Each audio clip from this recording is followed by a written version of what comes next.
তাড়াতাড়ি বলো, কান্না করছে কেন?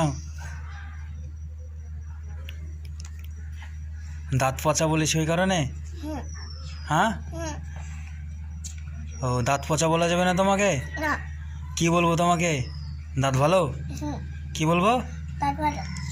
আর দাঁত পচা বললে পড়া বলে দাও একবার।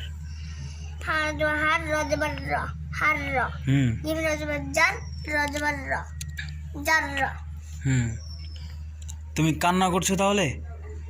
তো দাঁত পচা কেউ যদি বলে আমি বাদে, তাও কান্না করবে না, তাকে মারবে? মারবো। কি দিয়ে? লঠি? না, হাত। হ্যাঁ, হাত। হাত দিয়ে ফাটিয়ে দিবা? বাবা রে, প্রচণ্ড রাগ তো। দাঁত পচা বলা যাবে না। দেখি দাঁত দেখি তোমার। হা, এগারো